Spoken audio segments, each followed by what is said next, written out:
पहुंचकर अधिकारियों की टीम लेकर के जा रही हैं। इससे साफ जाहिर है कि अमेठी के लोग यशस्वी प्रधानमंत्री श्री नरेंद्र मोदी जी के, हमारे माननीय गृह मंत्री अमित शाह जी की, हमारे राष्ट्रीय अध्यक्ष माननीय जेपी नड्डा जी की, हमारे राष्ट्रीय संगठन महामंत्री श्री BL संतोष जी की, हमारे दिल्ली प्रदेश के प्रभारी श्री जय पांडा जी की, सह प्रभारी बड़ी बहन अलका गुर्जर जी की, हमारे यशस्वी प्रदेश अध्यक्ष श्री वीरेंद्र सचदेवा जी की, हमारे संगठन महामंत्री प्रदेश में पवन राणा जी की, प्रत्येक भाजपा के कार्यकर्ता और संगठन की कि उन्होंने ये अवसर और ये दायित्व मुझे दिया है। अब मैं आपको कह रही हूँ, अब की बार और फिर एक बार मोदी सरकार, इसके संकल्प पे भाजपा का एक एक कार्यकर्ता नई दिल्ली लोकसभा सीट पर जाएगा और मुझे पूरा यकीन है कि हम तीसरी बार हमारे यशस्वी प्रधानमंत्री श्री नरेंद्र मोदी जी को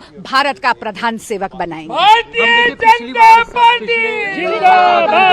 बीजेपी पहले से बहुत मजबूत है। इस बात स्वराज बोल रही थी और ये जो एक वक्ता की एक पहचान होती है वो देख रहे हैं लोग। और उसके बाद उन्होंने सबको पहले धन्यवाद दिया, प्रदेश से लेकर राष्ट्र के उनके जो राष्ट्रीय पार्टी है उनके सारे पदाधिकारियों को उन्होंने कहा। लेकिन मैं सीधे रुख करना चाहूंगा दिल्ली से वाराणसी का, जहां पे हमारे सहयोगी मौजूद हैं। वाराणसी का रुख करूंगा।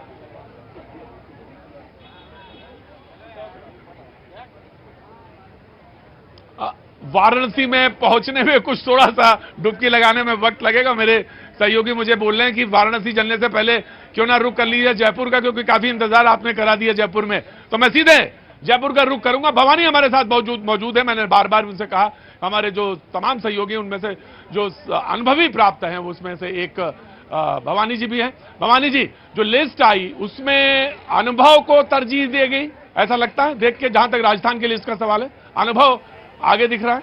भवानी जी देखिए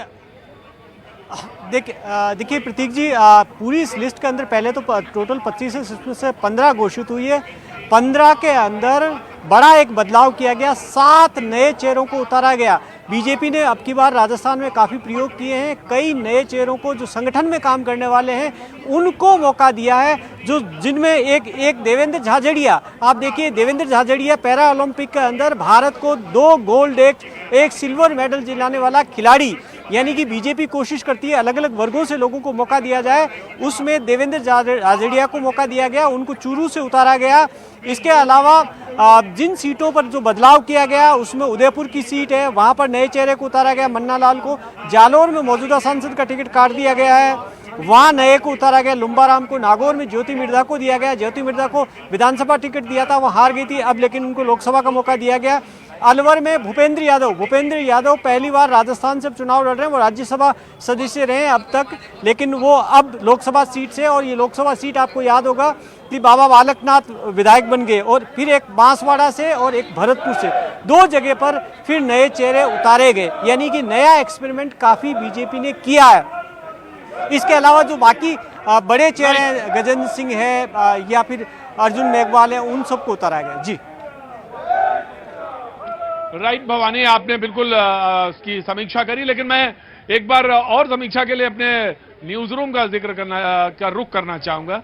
और वहां पे हमारे सहयोगी अमिताभ जी मौजूद हैं, पॉलिटिकल एडिटर हैं। और अमिताभ, मैं जब ब्रेक जा रहा था, सेंटर्स में जा रहा था, रीजनल सेंटर्स में जा रहा था, वहां पे सहयोगियों से बात कर रहा था। उससे पहले मैंने एक सवाल रखा था, और दूसरा सवाल ये जो बहुत तमाम सारी जनता के लोग हैं जो ये बार बार जानना कर रहे हैं, पीछे से चर्चा भी कर रहे हैं, वो ये कि चौंकाने वाला क्या, इस 195 में चौंकाने वाली क्या चीज है? कोई ऐसा फैक्टर है या कोई ऐसा नाम है जो चौंकाता है?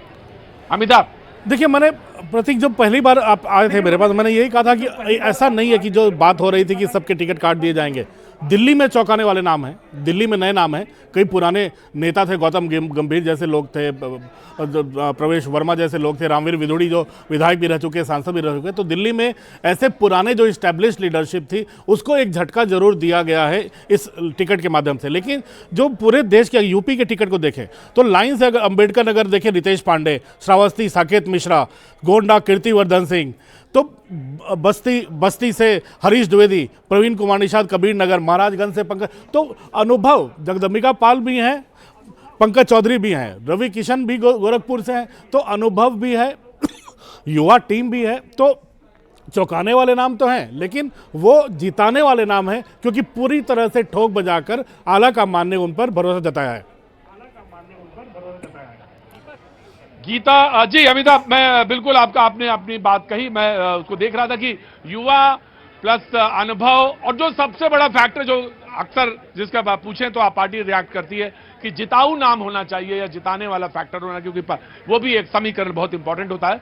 गुजरात की तरफ रुख करना चाहूंगा, हमारे साथ गीता मौजूद है। मैं एक बार गया था, लेकिन उस समय नामों की घोषणा नहीं हुई थी, लेकिन गीता मैं आपके पास अब आ रहा हूं और मैं जानना चाहता हूं कि खासतौर से गुजरात में जो लिस्ट है उसको लेकर, क्योंकि उससे पहले तमाम सारे चीजें जो बहुत बड़ा फैक्टर होता है, छोटा उदयपुर की तरफ लग रहा था कि देखा कि हम लोगों ने कि कांग्रेस छोड़ के फादर और सन दोनों लोग बीजेपी की तरफ आए, बड़ा नाम है वो। तो इसका टोटल जो है इस समय मैथमेटिकल कैलकुलेशन और अर्थमेटिक जो है गुजरात में नामों की जो लिस्ट की घोषणा जो हुई है उसमें अभी अनुभव, युवा या एक्सपेरिमेंट, यानी एक्सपेरिमेंट विद युवा के साथ, महिला के साथ, ये किस फैक्टर को जरा ज्यादा ध्यान दिया जो नाम अभी घोषणा हुई है? गीता, अभी जो लिस्ट में घोषणा हुई है उसमें जीत का जो फैक्टर है वो ही देखा गया है। और जहां तक महिला टिकट की बात है, अभी 26 टिकटों में से 15 टिकट की घोषणा हो चुकी है, और जो 15 टिकट है उसमें एक पूनम माडम को रिपीट किया है, और अनेक जो बनासकांठा की सीट है जहां पे परबत पटेल थे उनकी सीट काट के रेखाबेन चौधरी को दी गई है। मतलब कि 15 सीटों में सिर्फ 2 महिला अभी तक है, तो ऐसा नहीं है कि 26 में से बहुत सारी महिलाओं को टिकट देने की संभावना है। 15 में से 2 नाम घोषित हुए हैं, जिसमें एक रिपीट है, एक नया नाम जुड़ा है जो परबत पटेल को काट के दिया है।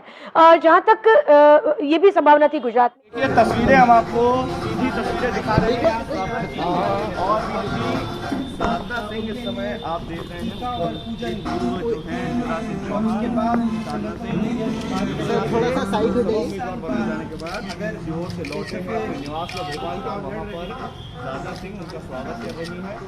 स्वागत के साथ साथ ये शुभकामनाएं फिर से अब नई दिल्ली यानी नई लड़ाई संसद में पहुंचेंगे लोकसभा। अब लोकसभा की लड़ाई है 24 धन्यवाद। तो ये तस्वीरें आप देख रहे हैं पूर्व मुख्यमंत्री शिवराज सिंह चौहान जब वो चुनाव जीतते हैं उसके बाद से ही सवाल खड़े हो रहे थे कि क्या केंद्र की राजनीति में लाया जाएगा, शायद इसीलिए इस बार उन्हें मुख्यमंत्री नहीं बनाया गया।